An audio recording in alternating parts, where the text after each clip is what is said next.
रोहित अकेले उस जंगल के रास्ते पर चल पड़ता है, ये जानने के लिए कि आखिर उस जंगल में ऐसा क्या है जो सबको डराता है। जैसे दरवाजा धीरे से चरमराता हुआ खुलता है।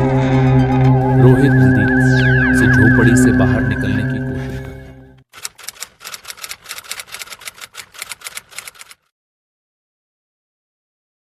बिहार राज्य की एक छोटे सी गांव की यह घटना है, जहां हर रात गांव में लोगों के सोने के बाद अजीब घटनाएं होने लगती हैं। गांव के किनारे एक घना जंगल है और वह जंगल काफी ही ज्यादा डरावनी है, जहां कोई भी जाने की हिम्मत नहीं करता है।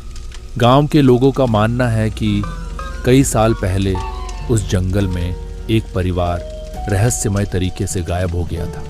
आज तक किसी को भी नहीं पता चला कि उनके साथ क्या हुआ था, लेकिन लोग कहते हैं कि रात के समय उस जंगल से अजीबोगरीब आवाजें आती हैं, जैसे कोई मदद के लिए पुकार रहा हो। एक दिन की बात है कि रोहित सासाराम शहर में रहकर वहां पर नौकरी करता था और उसे किसी काम के लिए उसे उस गांव में भेजा गया था। रोहित, जो कि शहर से नया नया इस गांव में आया था, गांव के लोगों ने गांव के बारे में उसे सारी बात बतलाई थी। रोहित, जो कि शहर का लड़का था, तो इसे मजाक समझ रहा था। गांव के लोगों ने उसे हमेशा चेतावनी देते रहते थे कि वह कभी भी रात के समय उस जंगल की ओर कभी न जाए, लेकिन उसे जंगल के बारे में जानने की बहुत ही ज्यादा जिज्ञासा थी। उसकी जिज्ञासा उसे रोक नहीं सकी। एक रात जब गांव सभी लोग सो रहे होते थे, रोहित अकेले उस जंगल के रास्ते पर चल पड़ता है, ये जानने के लिए कि आखिर उस जंगल में ऐसा क्या है जो सबको डराता है।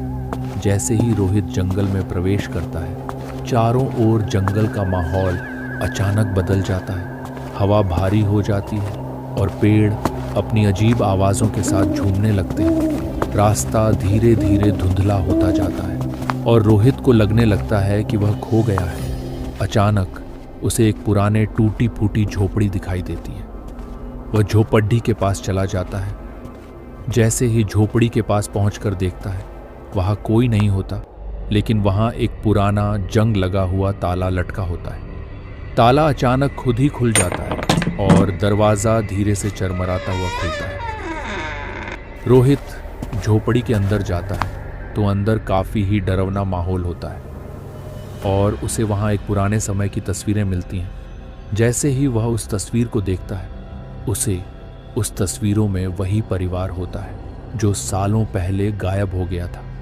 जब उस तस्वीरों को और ध्यान से देखता है तो उसे अपने ही चेहरे की झलक दिखाई देती है। अचानक झोपड़ी में अंधेरा छा जाता है और उसे चारों ओर से किसी की सांसों की आवाज़ सुनाई देने लगती है। रोहित जल्दी से झोपड़ी से बाहर निकलने की कोशिश करता है, लेकिन उसे लगता है कि दरवाज़ा अब नहीं खुलेगा। उसी समय झोपड़ी के कोने में एक परछाई उभरती है जो धीरे धीरे उसकी ओर बढ़ने लगती है। रोहित का दिल जोरों से धड़कने लगता है, लेकिन उसके पास भागने का कोई रास्ता नहीं होता है। वह चीखने की कोशिश करता है, लेकिन उसकी आवाज़ बाहर नहीं निकलती। परछाई उसकी ओर बढ़ती है और जैसे ही वह रोहित के करीब पहुंचती है, वह महसूस करता है कि यह कोई आत्मा नहीं बल्कि कुछ और ही है। परछाई उसके सामने आते ही धीरे धीरे रोहित की शक्ल लेने लगती है। अब रोहित के सामने दो रोहित खड़े होते हैं। एक असली रोहित था और एक उसकी परछाई। परछाई वाला रोहित कहता है कि अब मैं आज़ाद हो गया और तुम अब इस झोपड़ी के कैदी हो गए हो। आचनाक जो दूसरा रोहित होता है वह गायब हो जाता है। अगली सुबह में गांव के लोग रोहित को ढूंढने निकलते हैं, लेकिन उसका कोई सुराग नहीं मिलता। एक हफ्ते बाद गांव में एक नया व्यक्ति आता है।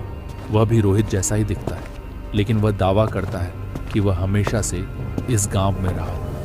गांव वाले उसे पहचान नहीं पाते, लेकिन उसे गांव में स्वीकार कर लेते हैं। गांव के कुछ बुजुर्गों को याद आता है कि सालों पहले जो परिवार गायब हुआ था, उसके एक सदस्य का चेहरा भी बिल्कुल वैसा ही था, पर कोई इस पर यकीन नहीं कर पाता।